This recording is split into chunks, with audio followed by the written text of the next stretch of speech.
There is no cool way to say this, but I am terrified of spiders. Petrified of them. The spider that freaks me out the most, this might surprise you, it's not the tarantula, it's not the black widow, it's the daddy longlegs. Yes, right? If you don't know what a daddy longlegs is, it's like a pencil eraser with a bunch of like spindly coming out of it, you know? Like, like no. No, that bug's a pig. Mm-mm. And someone told me the other day that I told them that I was afraid of daddy longlegs spiders. And she goes, oh, well, actually, a daddy longlegs spider is harmless to human beings because its fangs are not strong enough to pierce human skin. And to that I said, oh, do not talk to me like that. Don't speak to me that way. Its fangs are not strong enough. Like, socialize yourself. Go outside. What are we doing? Take that fang talk with you. I don't like that. I don't like it at all. And if you get nothing out of my set tonight, this is very important. She was wrong. She was very wrong. A daddy longlegs is not harmless to human beings because no animal is harmless to humans if he makes you call him daddy.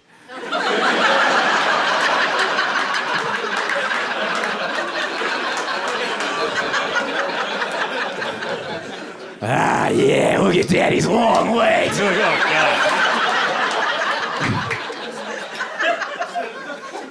Kill it. Smush that pervert. We can't have it. Some more personal news, everybody. I got married a couple months ago. Thank you so much. Thank you. Do we see her? Huh? Got married to a human woman. Who's alive and well. In that order. Got married, and my wedding night, best night of my entire life.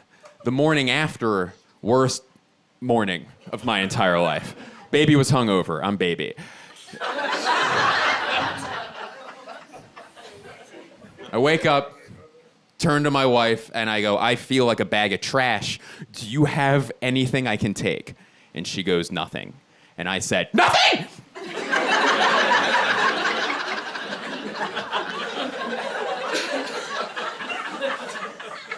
And I realize that voice doesn't scream provider.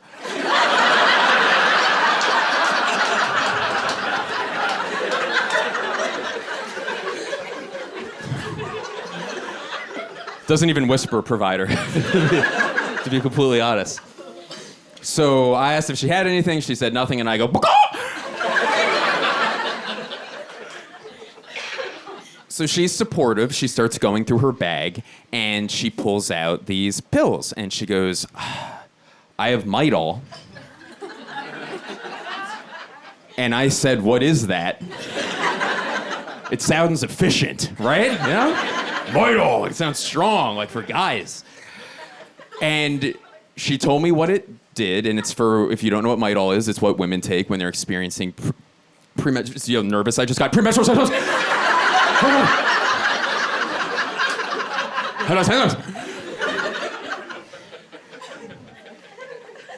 And I said, beggars can't be choosers. What are these symptoms? And she's looking at the back of the box and she goes, all right, well, these help with cramps. And my tummy was a disaster. I was like, I have terrible cramps. What else does it do? And she goes, it also helps with bloating. And I said, I'm in my 30s and I ate dinner after 6:30 last night. I'm pretty bloated right now. We're 2 for 2. This drug's incredible. What else does it do? And then she said, oh, and this version actually helps with headaches. And I go, give it to me! I took 2 Midols, and I have never, ever felt so good in my entire life. So now I just take Midol. I take it all the time. I'm on 4 right now, and I'm glowing, Daddy.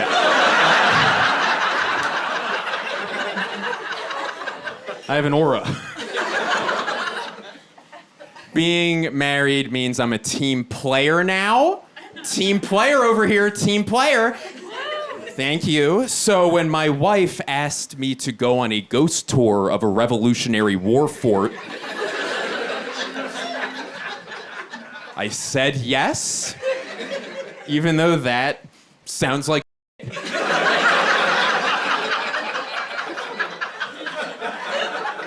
would I want to do that?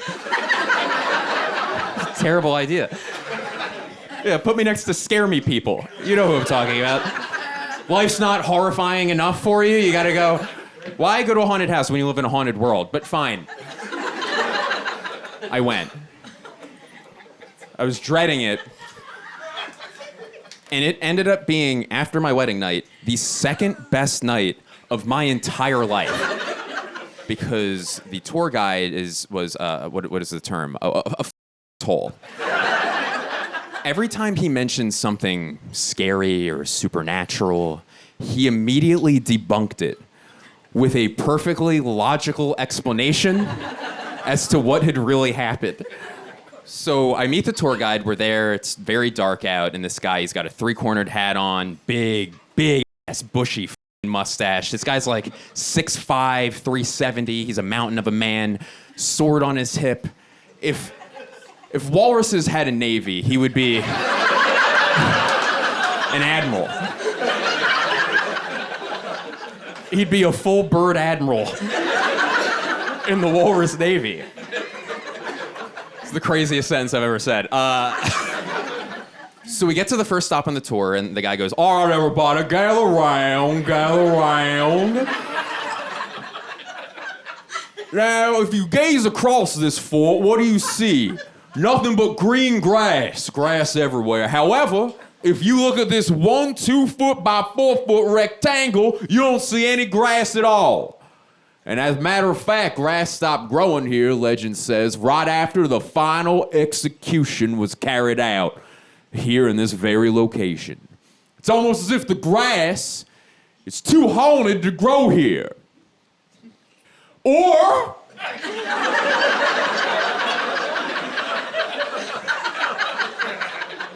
perhaps no grass grows here because it is the lowest point of the fort.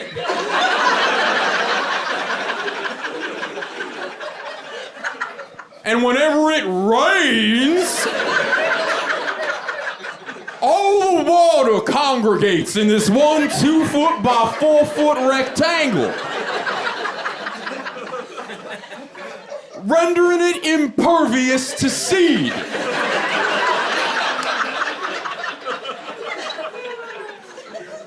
Is it a ghost? Or is it science? Who's to say? And people are confused. This is not what they signed up for. I'm thrilled. This is what I signed up for. I didn't know it yet, but it was. So the tour continues, and we get to the next stop on the tour, and the guy goes, all right, everybody, gather around, congregate. Now, I need everybody here to be quiet. What is that sound you hear? What is that sound? Listen up, what's that sound? That's right, silence. Can't hear nothing. However, multiple times over the year, we have our guests stay overnight here at the fort. We do a little camp out. And multiple times at 4 o'clock in the morning, our guests have heard a loud shrieking noise break out throughout the fort. A sound reminiscent of Mrs. Fredrickson when she found out that her husband, Colonel Fredrickson, the master of the fort, was beheaded by a cannonball in battle. And she was so upset, she hurled her body off the parapets of the fort, screaming all the way down until her body crashed into the ground, and she died. They say that noise was her ghost. Or perhaps that noise happens because we're in an area native to the northeastern red fox.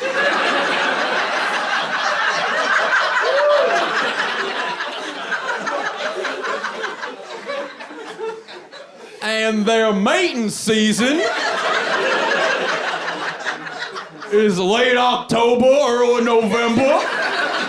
Oh, I don't know, right around the time of this tour right now. And the female northeastern red fox's mating call is eerily similar to that of a bereaved woman. Is it a ghost? Is it a horny fox?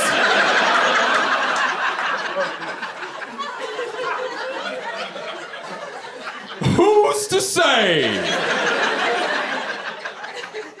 And I have pissed my pants laughing. I'm with urine. People are furious. There was a lady on her phone looking up a refund for the tour that she was currently on.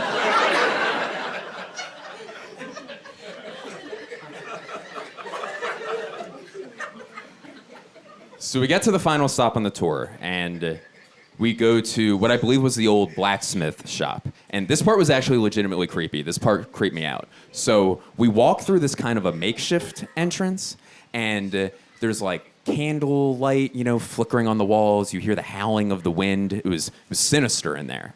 And the tour guy goes, "All right, everybody, circle up. Now, you might notice that we walk through a little makeshift entrance. That's because that main door, it's not stuck, but it would take many a strong man to open up that door. However, every once in a while when we're closing up for the night, we have multiple tour guides report that they see that door wide open. It's almost as if the ghost of the blacksmith, who literally cooked alive in this very location, swung that door open to get one more breath before he passes on to the other side. Perhaps it was his ghost that opened up that heavy door there, or perhaps that door's open because we're 1.5 miles away from the airport. And when those big old military planes take off, they create a sort of suction. A suction, I don't know, strong enough to open up that big old door over there? Who's to say? And this woman snaps. She goes, "God damn it!"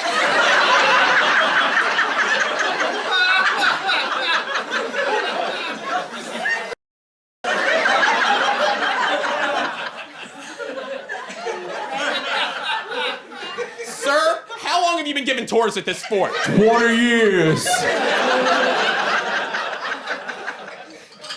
In your 2 decades giving tour at this fort, have you ever seen a ghost? Have you ever seen one ghost? My guy goes, "Madam, I have noticed in my life that there is a direct correlation between one's level of education and whether or not they see ghosts.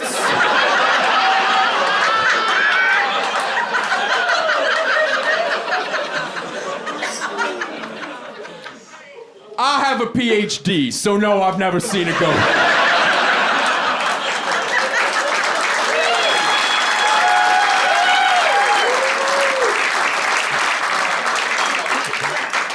I'll pass that on to him. My wife and I, we got married later in the day, so we got to spend the morning together. Often the bride, they have to get whisked off to hair and makeup, and it's pretty immediate, but we actually were able to have a nice morning together. So we were able to kind of look back on the history of our relationship, the chronology of it, and we started reminiscing, and we were telling each other a story about the last date that we went on before we met each other. And this is my story. So, side note, I carry mints on me all the time. I think bad breath is inappropriate. So I have mints on me constantly, sometimes just loose in my pockets. I'm fun. And last date that I went on before I met my wife, I was walking into the restaurant and I met this girl and she was very nice. And we're walking in and then I noticed, and also side note, my wife, I love a lot of things about her. She's beautiful. She has a great sense of humor. By that, I mean she finds me funny. So very important. Sense of humor, very important to me. Fragile ego. So I'm walking into the restaurant with this girl, last date I went on before I met my wife, and I noticed that my shoe was untied. So I go to bend over to tie my shoe, and then 30 loose white mints come cascading out of my shirt onto the ground. And I panicked. I'm like, I gotta say something funny. So I just go, my teeth!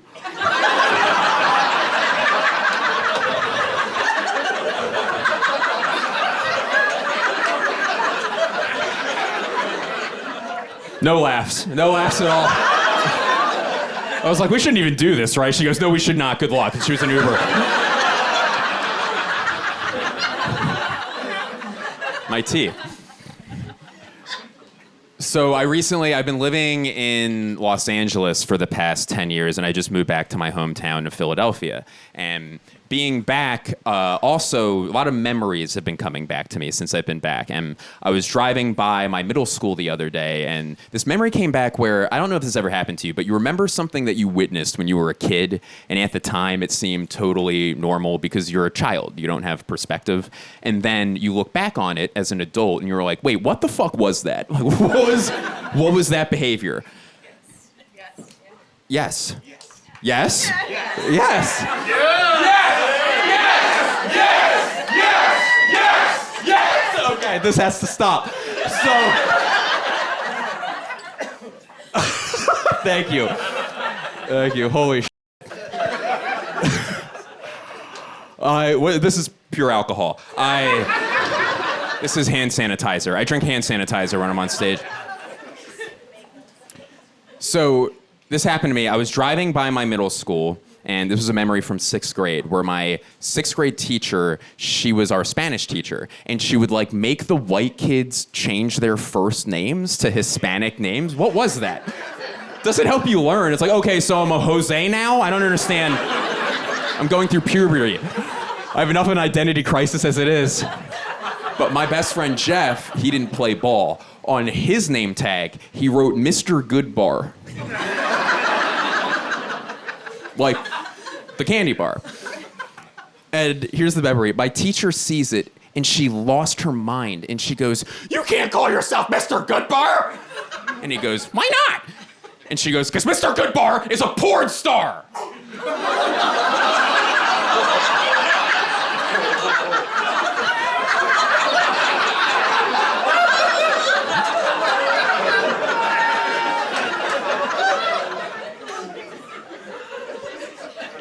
And I'm like, there's no way I'm remembering that correctly.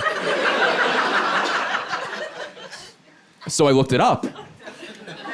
And it turns out Mr. Goodbar was a very famous porn star in the 80s. But we didn't know that. Because we were 11 years old.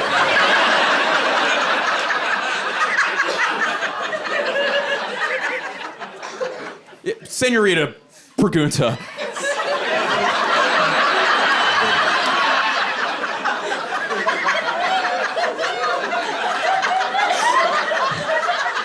If I may, one pregunta. Como se dice too horny to teach? How do you say that? Living in Philadelphia means I have mice in my home. It comes with the deed, and on the lease, it's my wife and I and 17 mice. You're gonna roll your eyes at this, but my wife and I were animal lovers, so we don't have the traps that kill the mice. Thank you. But we have the traps that trap the mice, and then you drive them 7.5 miles away. Because apparently someone drove them 7 and they came back.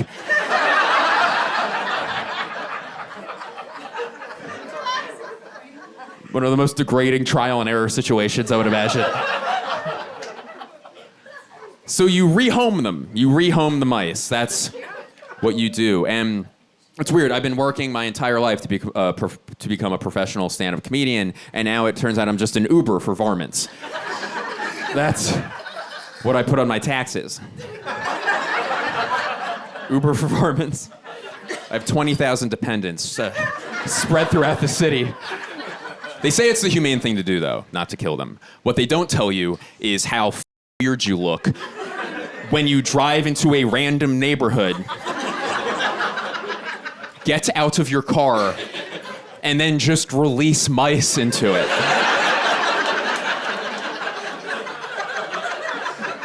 Be free!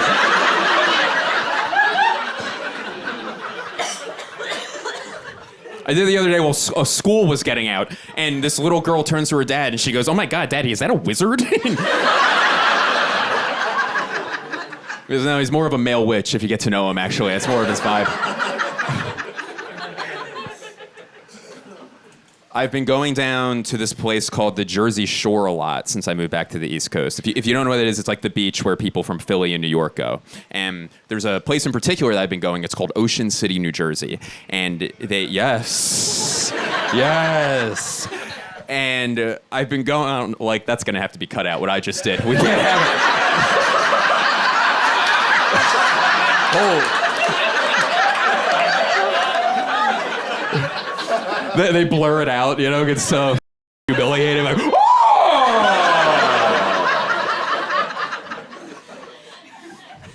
My apologies to the editor of this special. I apologize. So I've been going down to Ocean City, New Jersey a lot, and they had this issue where this is a real thing. Seagulls were dive bombing people on the boardwalk, and they were knocking food out of their hands and knocking hats off ladies' heads. So the local government in Ocean City, New Jersey, their solution to this, after much deliberation, was to hire a birds of prey company to release hawks into the air to go to war with the seabirds. What the f***? That was your solution?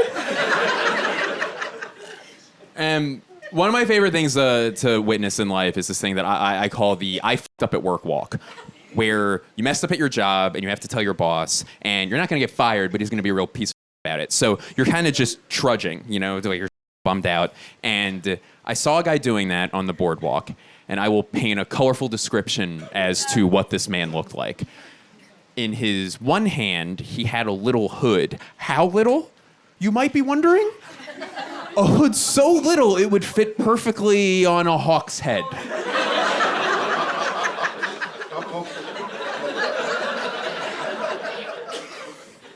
And on his other hand, he had a big, scary, thick leather glove going up to his shoulder. And this next part, I feel like I actually don't have to say because you're probably already picturing it in your head, but just in case I'm missing some people, long gray ponytail down his back. You saw it? We saw it. We all saw it. And this guy's trudging, and he goes up to his boss, who looked exactly like him, except his long gray ponytail was like 6 inches longer, you know, to show rank.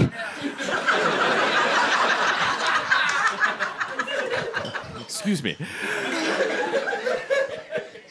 And our first guy, he goes up to his boss and goes, "I messed up!"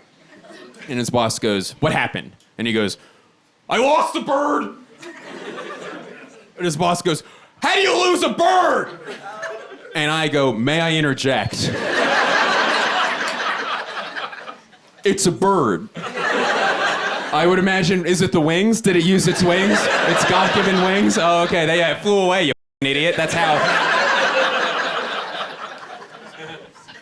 I'm not a business expert by any stretch of the imagination, but I would imagine part of the risk assessment when you open up a hawk company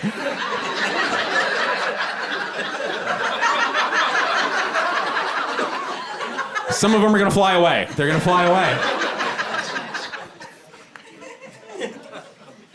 Hey, you lose a bird. Oh my God, it hit me over the head with a fish, stole my iPhone, hailed an Uber, and drove away. Immediately after our wedding, my wife and I, we went to our honeymoon. So we did it the day after. We didn't want any time to elapse. We wanted to ride it out. And we saved up some money and we went to Portugal. And we were flying out of Newark International Airport and we're in the line to board the plane. And then all of a sudden, so there's people from all over the world there. It was a very busy terminal. And then a voice comes over the loudspeaker and I just hear, boop. Yeah, we are very, very sorry. This is a very dirty airplane.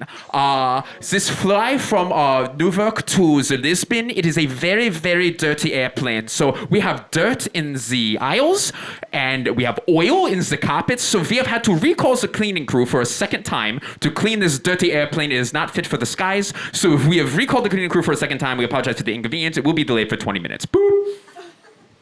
And I look at my wife, I'm like, I fly a lot for work. I've never had a plane not take off because it was too dirty.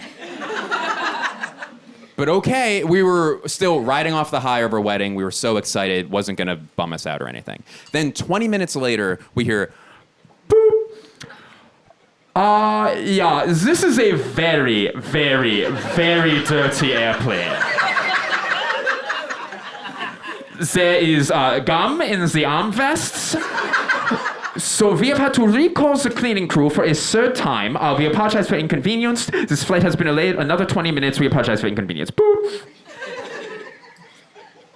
And I'm like, how dirty is this plane? What happened in there? What is going on? And then for the first time, I saw my wife's spirits start to dip, which really broke my heart because it was really important for me for her to have an amazing honeymoon. So to cheer her up, I started making fake announcements in the line in that guy's voice as to why the plane was too dirty to take off.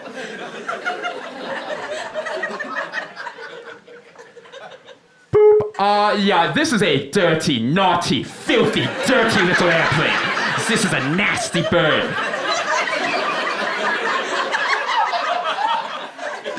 There are rats. This plane has been overcome by rats. They are massive rats, nutria rats. So we have had to arm the cleaning crew with rifles to take out, to shoot these rats on sight, execute the rats. So we apologize for inconvenience. We must grab the rifles, arm the cleaning crew. They have been recalled and commissioned into service for a fifth time. We apologize for inconvenience. This flight has been delayed 20 minutes. Boop.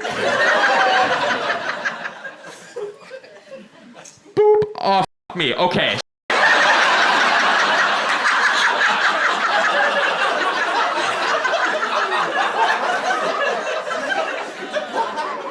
Do not shoot the messenger, and I am saying that to the cleaning crew because they are armed right now.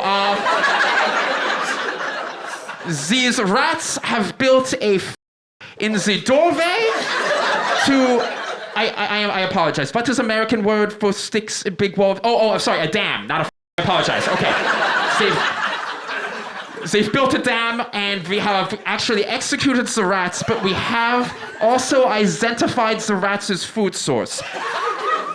The previous flight was filled with people with the celiac disease.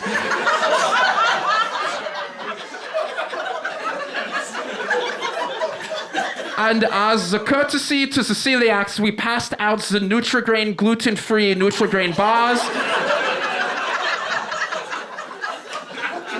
Now, you know how crummy the normal Nutrigrain bars are?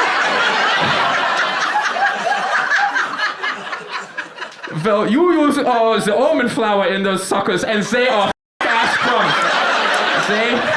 They are filled with crumbs. So, we have had to recall the cleaning crew for a sixth time.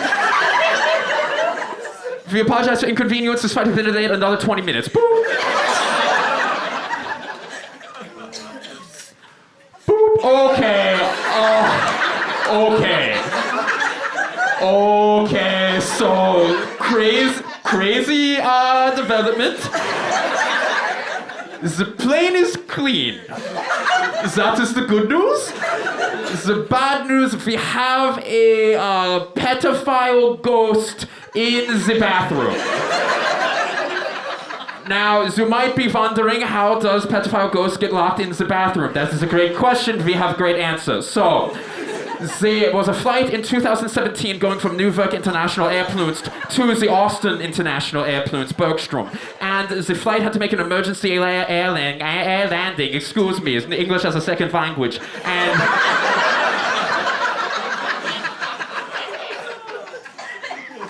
it made an emergency landing in the Orlando, Florida airport. And upon finding out that they were landing at Disney World, the perverts had a heart attack and died in the bathroom.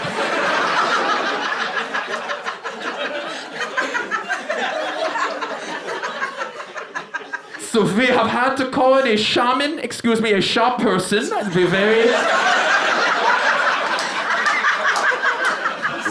We are very progressive on these airplanes. It is a shop person. We have called them in from the Shreveport, Louisiana, and unfortunately we do have no direct flight, so this shop person will not get here until tomorrow, and by then the plane will be damned, so we must bury the plane underneath 500 feet of sand. We apologize for the inconvenience, this flight has been canceled.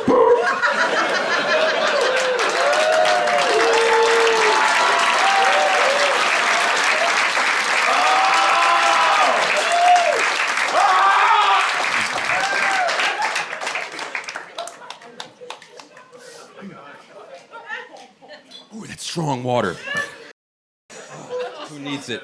Somebody clean. No, I'm kidding. All right. I'll clean it up. Now, I know a lot of you are looking at me and you're like, "That's the perfect male physique." I know. But never meet your heroes, because it turns out I actually have a bad back. I'm sorry to break your hearts. It's not perfect up here. I have a bad back, which is bullshit, by the way. Like, I'm getting older, but I'm not bad back old yet, you know? Like, I feel like the warranty on a back should be 35 years. I feel like I should be able to take my back to the back store and go, excuse me, I have 1 year left on this bad girl. And then they'd look into my file and be like, yeah, sometimes it says that you like to get drunk and drop the back down the steps. And I'd be like, oh, good. Once. Twice, three. Okay, I get it. Warranty's been voided. But when I moved from Los Angeles across the country to Philly, I needed to get a new back doctor. So I found one, and I was being onboarded into the system by the nurse, and she asked me how I hurt my back. So I answered, honestly, my parents live in Charleston, South Carolina, where barbecue's massive. So their neighbor needed help lifting his smoker into his truck. So when I bent down and lifted it up, my back went out. So I told her what happened. I said, I hurt my back lifting a smoker into a truck. And then she goes, oh, and did you know the smoker?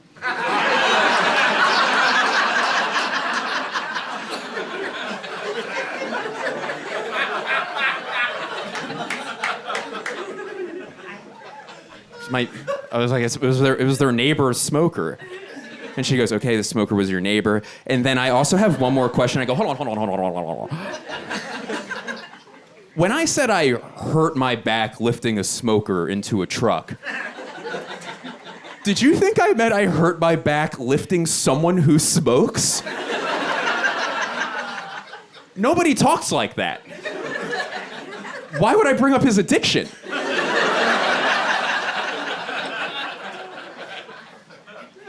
Blake, how'd you hurt your back? I was carrying an alcoholic up the steps, actually.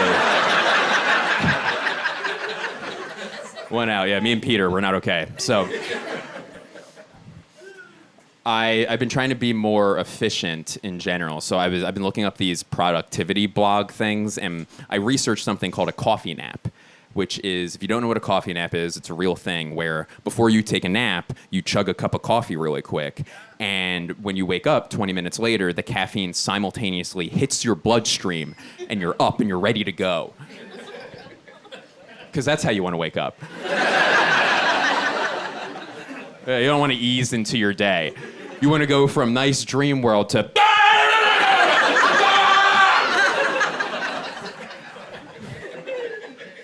But if that's efficient, I can get over that part. What I can't get over is this part of the bargain, is who the can just fall asleep right away.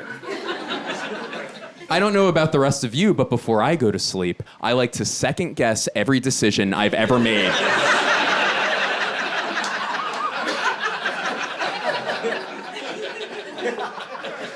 in my damn life. That's how I rest. Before I go to sleep, I'm like, oh God, does she love me as much as I love her? Did I lock the front door? Do we even have a front door? Oh God, I spent $500,000 on college. I'm a glorified clown. Okay.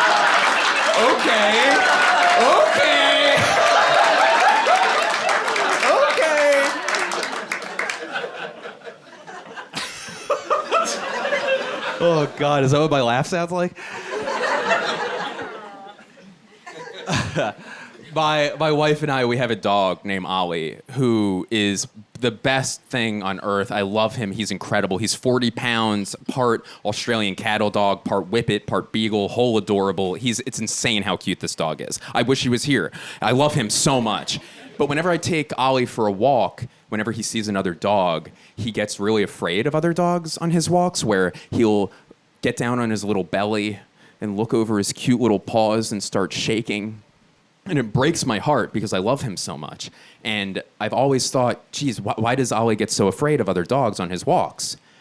And then it occurred to me, I was like, oh, if other human beings treated me on my walks the way that other dogs treat my dog on his walks, yeah, I'd hate walks too. If I was walking down the sidewalk and then some man missing patches of hair on his head with a tooth going in a direction that doesn't exist charged me and was like, I'm gonna kill you! I'm gonna kill you!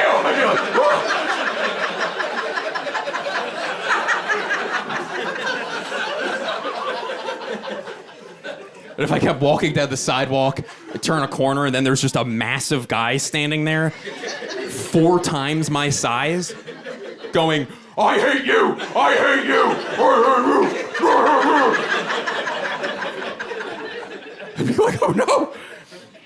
And if I turn another corner and then there's a tiny guy standing there, 1/4 my size with an attitude, just going, die! Die! Die! Die! Die! Die!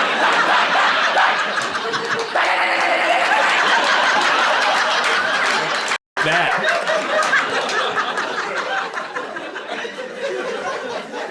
Is that what walks are? Don't mind if I don't. No.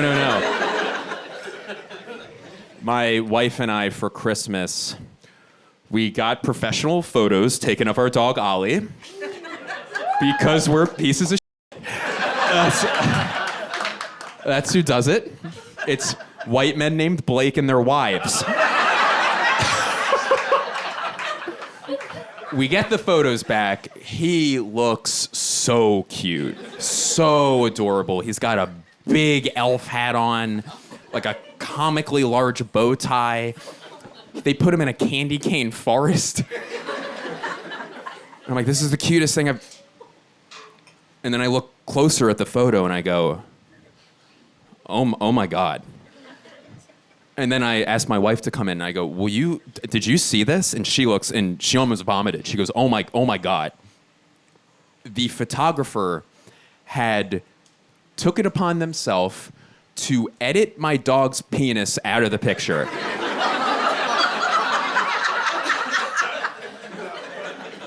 An important note, we didn't ask them to do that. I think that's an important thing. We didn't choose that package. Go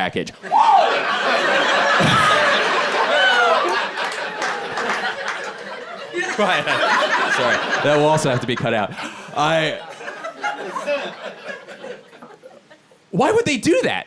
Why would you edit? Why would they do that? I don't understand. See how frazzled I am right now? I'm just thinking about it. And what was I supposed to do? Go back to the studio and go, you put my dog's pee-pee back in this picture right now!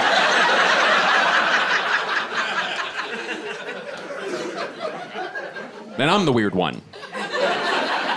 Like, why do you care so much, you know?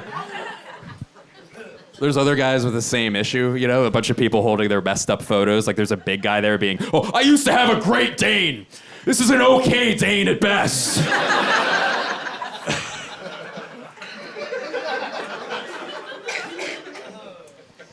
I am a big Philadelphia sports fan, and because why be happy? Why enjoy your life? And I was in between tour dates and writing jobs recently, so I got a little bored and I got really crafty. So I went online and went online. I sounded like 1,000 years old. I went to the eBay portion of online.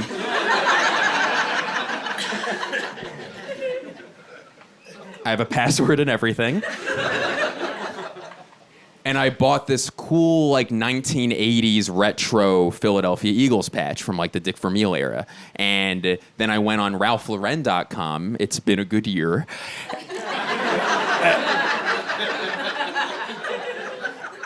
And bought a white polo shirt. And when the two things arrived, I hand-stitched the patch over the horse on the polo shirt to make a really cool, like, 1980s Coach-looking shirt. It's really cool. It's really cool.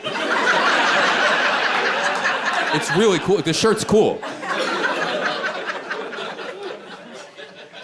It's a really cool shirt. So I got a writing job, thank God. I show up to work the first day, and what else was I going to wear? But the really, really, really cool shirt that I made. So I show up in this awesome shirt, and I meet my boss, and it turns out he was from the Philadelphia area. He was a big fan, too, and he goes, "Hey, man, I love your shirt. Where did you buy it?" And I go...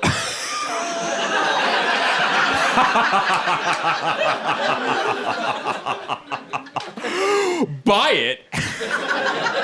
I made it.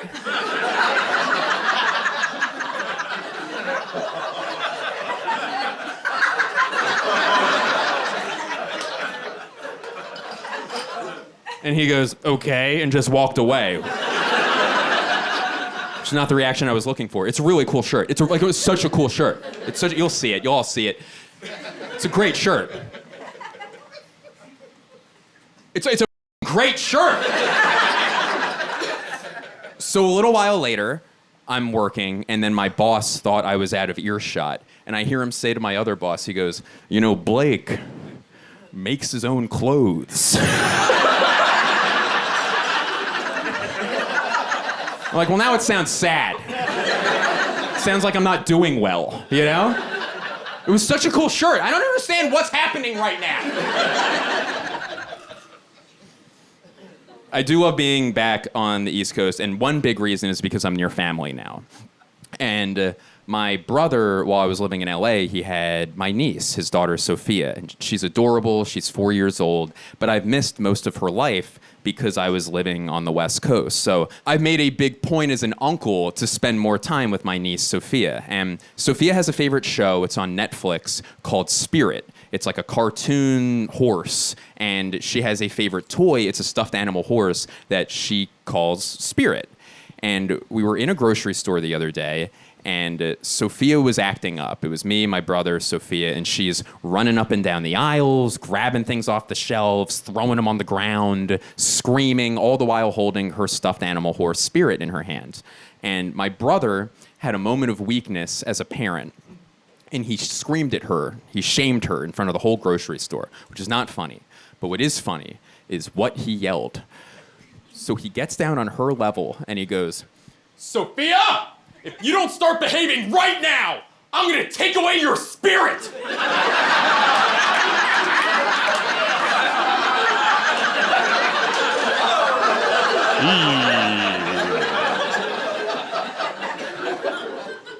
And nobody in the grocery store knows who Spirit the horse is. They just see a grown man threatening to rip the soul out of an adorable little girl. There was a guy 6 aisles away. I just hear him go.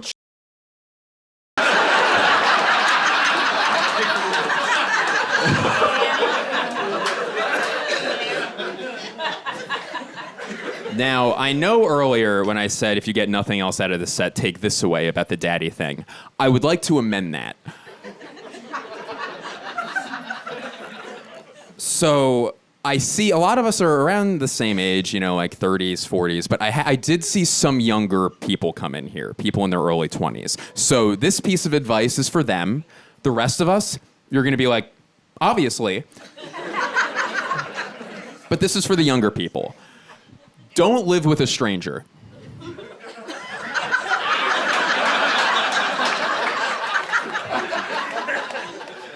Don't do it.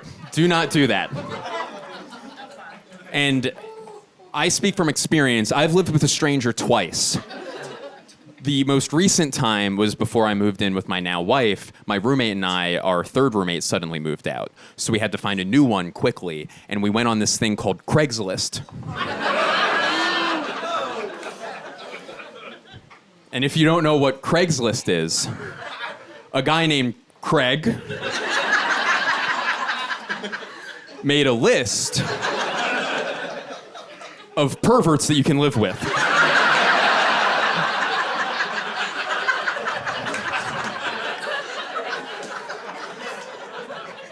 He put it on the internet, don't go near it.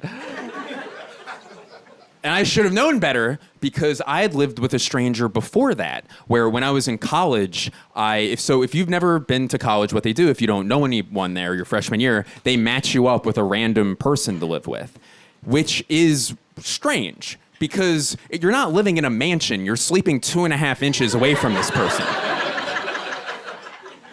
Just because we're young doesn't mean it's okay, you know? And I went to school in Boston. I went to this school called Emerson College. And if you don't know what Emerson College is, it's a private institution for gay Jews.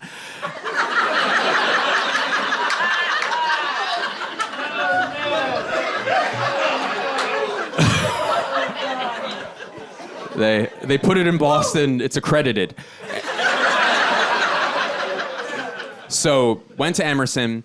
And I didn't know anybody at that school, so I got matched up to live with a random person. And I get there, and I was super nervous. I had never lived out of my hometown before. I was moving up to a city I've never lived in. And I meet my roommate. His name was Ryan. Still is.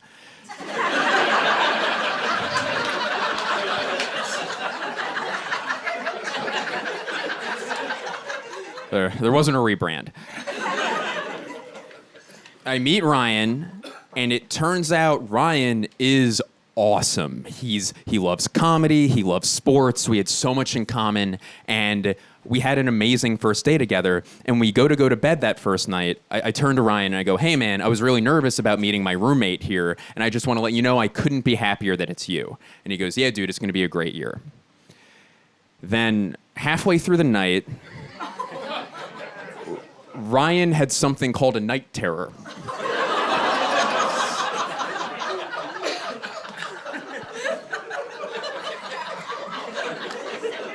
And if you're like me at the time and you don't know what a night terror is, a night terror is when you sleep in such a scary way, you terrify the night. Medically speaking, that's what it is. So I'm not sleeping soundly, I'm in a new bed, you know, and then halfway through the night, I turn in time to see Ryan raise up out of his bed like the Undertaker out of a f***ing coffin. And he looks at me with his dead eyes and starts screaming, "There's a baby! There's a baby!" And I was like, what is that? What? Because I didn't know what a night terror was. I'm from a good home.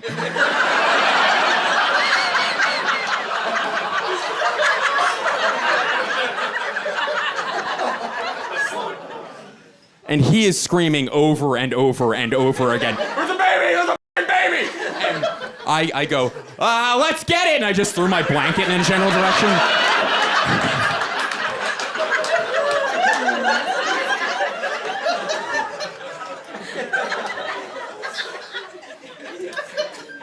Because I didn't want to come off as a square, you know? Let's get that baby, daddy.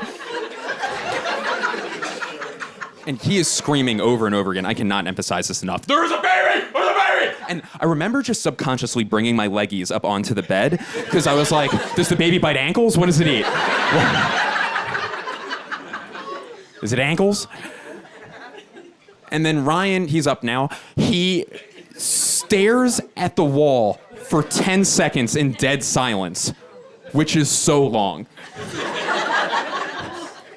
And then his head snaps back at me. And he screamed the 5 scariest words anyone's ever screamed at another person. And he screamed them at me. He goes, "The baby's under your bed!" And I go, "No, no."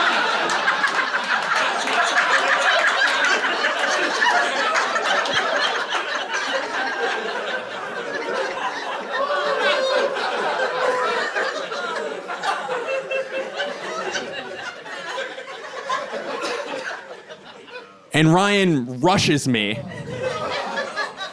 runs up to the bed, lifts it up with me in it, uses his legs, not his back. He's not a idiot.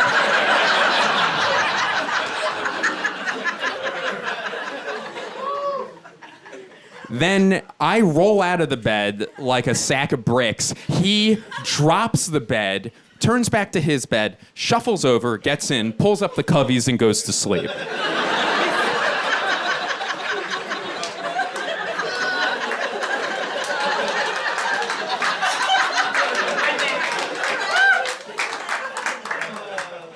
And I'm crying.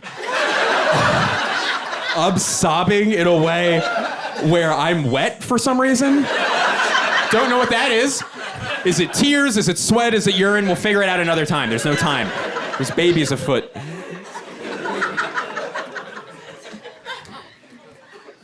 And I don't go back to bed after that. That's the end of sleep for me. That's over with. Good Lord, is that what sleep looks like? Ryan wakes up the next day, and he looks rested. He looks insultingly rested. And he looks at me and he goes, "Hey, brother, how'd you sleep?"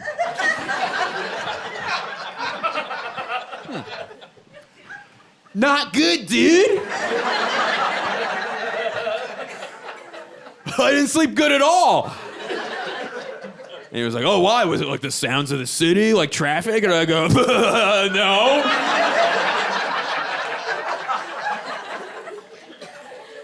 "It was the baby? The baby? It was under my bed?" And he goes, "Dude, you sound crazy." And I go,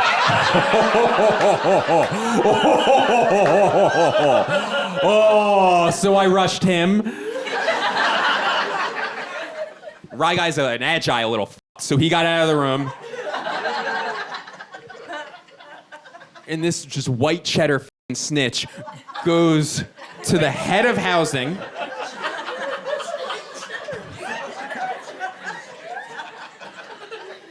And told the head of housing that he didn't feel safe living with me anymore.